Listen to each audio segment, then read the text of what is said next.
Introduce yourself, please. Hi, my name is Bobby McCauley.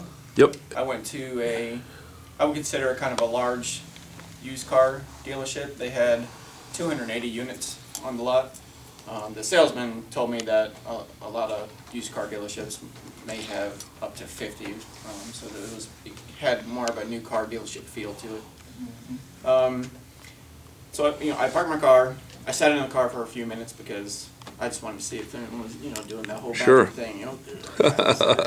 Right. So then I walked in, and there's a desk right at the dealership where I'm sure somebody's supposed to be sitting all the time. So you walked inside the showroom. Was anybody on the lot? Um, And did you pass and he said, okay. No, I could see people inside. Gotcha. But no, I didn't see anyone outside. Okay. Walking around. Just Proceed. So I walked in. There was no receptionist there, so they had some ads and flyers on the wall, so I was just perusing those. And about a minute 20 into it is when one of the salesmen, he had come from a back area somewhere, and then asked me if... A minute and 20 seconds on the showroom floor. Right. Was there eye contact from other salesmen, though? No. Well, no. I seen them. You seen them? They were chatting. They were chatting. Right. To each other. No one saw you out of their corner of their eye at all? I guess not. I mean... Because a minute 20 is a long time to sit there with a bunch of people just standing around. And I was standing right at How important did you feel at that moment in time? Well, I'd say about a minute into it, I started to feel, you know what? Jason said after a few minutes I should just walk out and leave. Mm-hmm. I was almost to the point of just making that decision. Okay. When he came out. Gotcha. Tell us how that went. Asked me if anyone was helping me. Yep. I said no, and then he introduced himself. How did the introduction go? Well, he said that his name was Dennis, and how can I help you today? Oh boy. Okay, did he ask you your name? Not right off. Okay. He did. So he asked you how can I help you, which that opens up the door for a price objection right then and there. And you've already been waiting on the floor for a few minutes, so you're probably not in the very best of spirits. Yeah. So my you could have told him exactly how he could help you. Yeah, exactly. Okay, Yeah. but you What didn't. you did with me the other day. Exactly. Yeah, I did. You were the victim of involunteer. Yes. Okay, go ahead. So my answer to this question was, I'm here to get pricing on like a small to mid-sized car.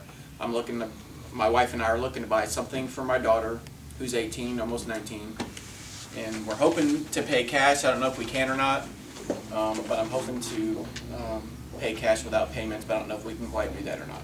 Okay. And he asked me if there was any brands in particular, and I said, no, nothing in particular. I'm just interested in the price and the size of the car. And then he walked me over and introduced me to the manager. He shook my hand. He just said hi, and he told the manager what I was interested in looking at. And then the manager wished that I had fun with him on the lot today. So then we went out to the lot and we looked at 3 cars, 2 Saturns and a Mitsubishi, all just under $10,000. Right. Did they ask you about trade-in at any point in time? I don't remember if he asked me, but I told him that I wasn't trading. That Okay. So that's what you presented to him, no Right, trade-in. yeah, right. And you said you're paying cash. I was hoping to pay cash. I didn't know if we had quite enough money to buy $10,000 car. So he did a couple product presentations on 3 vehicles, you said? Right, and he led me to them. He knew. How did that presentation go? They were. Did he seem to have some good product knowledge? Yeah. Okay. He pretty much knew where on the lot the cars were that he wanted to show me. Okay. And we haven't started the feature benefit value presentation training yet. So after he did that, did he offer a test drive? At the very end, he offered a test. Later on, he asked. He knew that I was married, and he asked if my wife and I would be coming back later or tomorrow or something. Or he asked if we'd be coming back later. So basically asking me if the decision maker was coming back later. And at that time, we were welcome to test drive a car. Okay. So not that day. So what happened? So you left there not very emotional. So how are you going to go home excited and pumped up to your wife that you found the perfect car because you have no emotional. It's just logic at this point in time. You're firing on just logic, where perhaps maybe you had about $10,000 to spend, but who says you couldn't put half down and finance the rest? Or who says you couldn't find a $15,000 car you're excited about, and you test drive it, and your emotions are at your peak, and then you pay $10,000 and you finance the other five. So none of this was done because there was no proper interview, there was no excitement, and every single day there's going to be one. Look at a Saturn either. Yeah, well, every single day there's going to be a situation presented where both decision makers aren't there. That's going to happen. People have hectic, busy schedules. So you left there with no information, no emotion, and just running on pure logic. He gave me printouts about the 3 cars we looked at. Very logical printouts with no emotion. How jacked up were you and excited? Not very excited, but the one positive thing that I took from it was I didn't feel. I'm always scared of feeling pressure when I go to buy a car, and I didn't feel any pressure at all, really. There's no pressure. There's no pressure because there was no decisions to make. and He their presented selling you with point is- no decision to make. Right. And So- their selling point at that dealership is the price for the car is on the car. There's no wheeling or dealing. It's that price plus a $479 dealer fee, tax tag and title. Which is all fine and good, which is all the more reason to get you behind the wheel and have you drive the car to determine whether you like it or not. Maybe you don't like it and you have to come up with a plan B.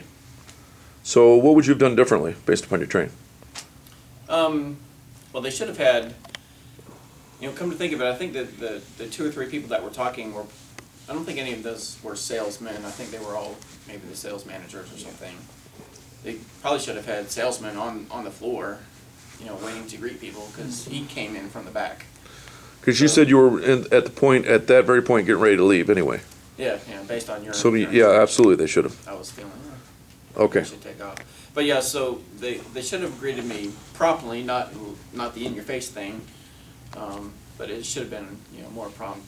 Eye contact, walk up to me, and then welcome me and let me know what their name was. And I had to ask him for his business card at the very end as I was Right. going out. He didn't give me his card. All right, well, let's give Bobby a round of applause.